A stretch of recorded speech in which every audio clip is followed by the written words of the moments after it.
सुप्रभात। देव दुर्लभ शरीर, देव दुर्लभ शरीर, यह हमारी आज की आध्यात्मिक चर्चा का विषय। संसार में आना और जाना कोई सामान्य प्रक्रिया नहीं है। संसारी मनुष्य शस्य यानी अनाज की तरह पकता है और पुनः अंकुरित हो जाता है। जन्मत मरत दुस्सह दुख होई। इस दुख से छुटकारा पाने का साधन क्या है? मनुष्य की योनि कर्म योनि और भोग योनि दोनों है। यहाँ कर्म करना ही पड़ता है। तो ये कर्म सुकर्म और दुष्कर्म दोनों होते हैं। पहले तो इस आवागमन को रोकने के लिए आवश्यक है कि हम कोई धार्मिक, सामाजिक, शुभ या सात्विक कर्म ही करें और कोई ऐसा संस्कार ना बनाएं जिसके प्रतिकूल भोग के रूप में करना पड़े। दूसरी बात यह है कि हम अपने पुराने कर्मों के भोग को भोग लें और नए भोग ना बनाएं। तो मनुष्य जब निष्काम कर्म करता है और फल की इच्छा ना रख कर कर्म करता है तो वह निष्काम कर्म योगी होता है।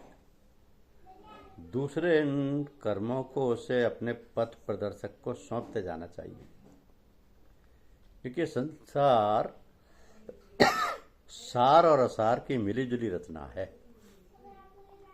जीवन से मृत्यु तक की यात्रा को संसार कहते हैं। मनुष्य अपने प्रारब्ध लब्ध कर्मों के कारण इस संसार में आता है और क्रियमान कर्मों के संचय के साथ जाता है। तो यह आना और जाना प्राय लगा रहता है। इसी के लिए कहा है कि पुनरप जन्मम पुनरप मरणम पुनरप जननी जठरे शयनम। कितनी बड़ी बात है। पुनरपि जन्मम पुनरपि मरणम पुनरपि जननी जठरे शयनम। इसलिए संसार में मैं पने को मिटा देना होता है और अपने को किसी रहबर के हाथ सुपुर्द करना होता है, क्योंकि मनुष्य देव दुर्लभ शरीर धारण करता है। मनुष्य देव दुर्लभ शरीर धारण करता है परंतु अपने देवत्व को भूल जाता है और देवासुर संग्राम उसके अंदर चलने लगता है।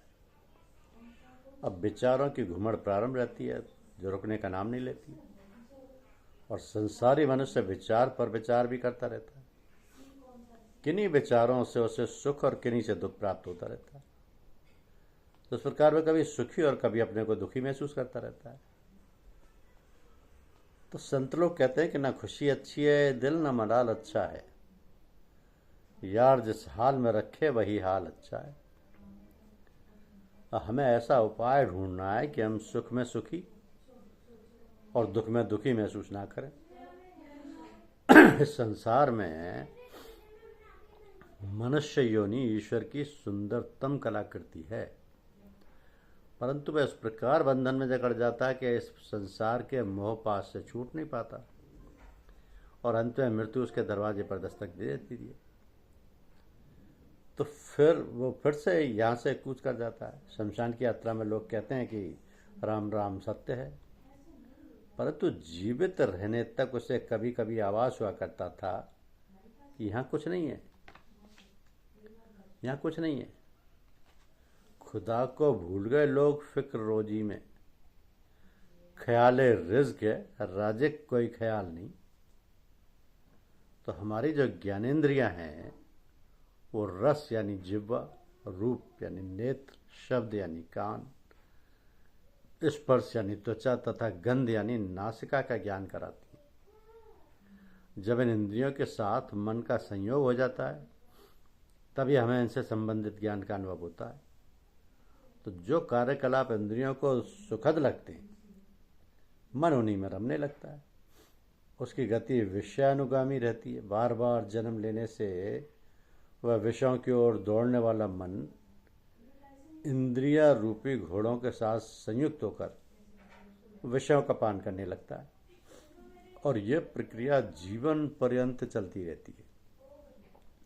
हम अपनी इंद्रियों के दास बन जाते हैं, अपने को असहाय स्थिति में पाते हैं। उपनिषद में कहा है कि मनुष्यों जागो और श्रेष्ठ जनों यानी गुरुजनों के पास जाकर ब्रह्म विद्या के रहस्य को जान लो। उत्तिष्ठते जाग्रत प्राप्य वरान्नि बोधत क्षुरस्य धारा निशिता दुरत्या दुर्ग प्रतिष्ठित कवय वदंती।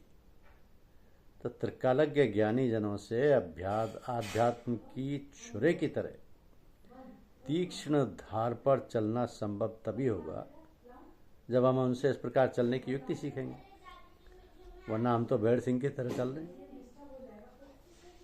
एक प्रसंग है कि एक सिंहनी का प्रसव काल समीप था। वो शिकार की खोज में निकली। उसने भेड़ों के झुंड पर छलांग लगा दी। उसके प्राण पखेरु निकल गए और मात्र विहीन सिंह शावक ने जन्म लिया। वो सिंह शावक भेड़ के बच्चों के साथ बड़ा होने लगा तो भेड़ों की भांति मैं करने लगा। वह अपने को भेड़ ही समझता था। एक दिन एक बड़ा सिंह शिकार के लिए निकला तो देखा कि भेड़ों के बीच में सिंह भी है और वह भेड़ों की भांति डरकर भाग जा रहा है। उसने उस भेड़ सिंह को समझाने का संकल्प लिया कि वो सिंह है ना कि भेड़। उसका यथार्थ स्वरूप तो सिंह का था। तो एक दिन उस सिंह ने देखा कि वो भेड़ सिंह सो रहा है। उसके पास जाकर सिंह बोला, तू भेड़ नहीं सिंह है। भेड़ सिंह बोला, मैं तो भेड़ हूँ, सिंह कैसे हो सकता हूँ। तब सिंह उसे उठाकर एक सरोवर के किनारे ले गया और बोला, तू मेरा और अपना प्रतिबिंब इस सरोवर में देख। दादा हो गया है क्या? क्षण भर में वो जान गया, सचमुच मैं तो सिंह ही हूँ।